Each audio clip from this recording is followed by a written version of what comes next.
அன்பு சொந்தங்களுக்கு அஸ்ஸலாமு அலைக்கும். நான் நல்லா இருக்கேன். நீங்கள் நல்லா இருக்கீங்கன்னு நினைக்கிறேன். வாங்க வீடியோக்குள்ளே போகலாம். இன்றைக்கி என்ன சமைக்கிறதுன்னு பார்க்கலாம். பான் கேக் செய்வது எப்படின்னு பார்க்கலாம் வாங்க. 1 கப் மைதா, 1 கப் ஜீனி, அரை கப் வெண்ணெய், உருக்கின வெண்ணெய், 2 முட்டை, கொஞ்சம் வெண்ணிலா எசன்ஸு, இனிப்பு எடுத்து கொடுக்க கொஞ்சம் சால்ட்டு, கொஞ்சோன்னு சோடா பேக்கிங் சோடா. இப்போ எப்படி செய்கிறதுன்னு பார்க்கலாம். முட்டையை உடச்சி பிஸ்மில்லாஹிர்ரஹ்மானிர்ரஹீம். இப்போ முட்டையை மிக்சியில் ஊற்றிக்கலாம். நம்ம கையிலையும் இதை செய்யலாம், மிக்சிலையும் கொஞ்சம் ஈஸியாக இருக்கட்டும்னு மிக்சிலையும் நம்ம இந்த முட்டை சுகரு எல்லாத்தையும் போட்டு மிக்சிலையும் அடிச்சுக்கலாம். சுகர் போட்டுக்கலாம். முட்டையும் ஜீனியும் போட்டு நல்லா அடிச்சிருக்கோம். இப்போ இதில் இன்னும் சேர்க்க வேண்டியது சேர்க்கணும். 1 கப்பு மைதா, விஸ்கு வச்சு இதை நல்லா கலக்கலாம். பிளெண்டர்லேயும் கலக்கலாம். நம்ம ஈஸியாக இருக்கட்டுமேனு மிக்சியில் செய்கிறோம்.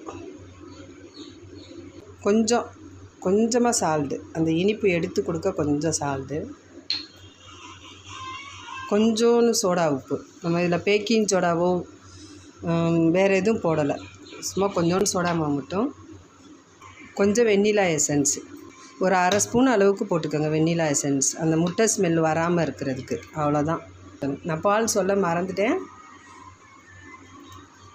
1 கப்பு பால், 1 கப்பு மைதா, 1 கப்பு ஜீனினா ஜீனி அளவுக்கு பால் ஊற்றிக்கோங்க. தேவைப்பட்டால் இன்னும் கொஞ்சம் ஊற்றிக்கோங்க, ரொம்ப தண்ணி ஆகிடக்கூடாது. இப்போ எல்லாத்தையும் சேர்த்து மிக்சியில் அடிச்சுட்டு வந்துடலாம். தடவிடலாம். சட்டி நல்லா காஞ்சிருச்சு.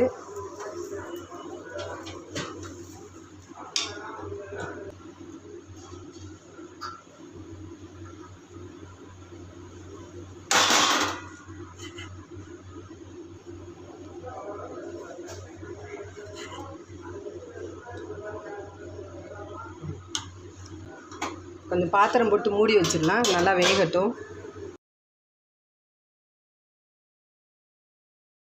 பேக்கிங் சோடா நிறையா இல்லாமல் ஒரே ஒரு சோடா மாவு போட்டு நம்ம செய்கிறோம்.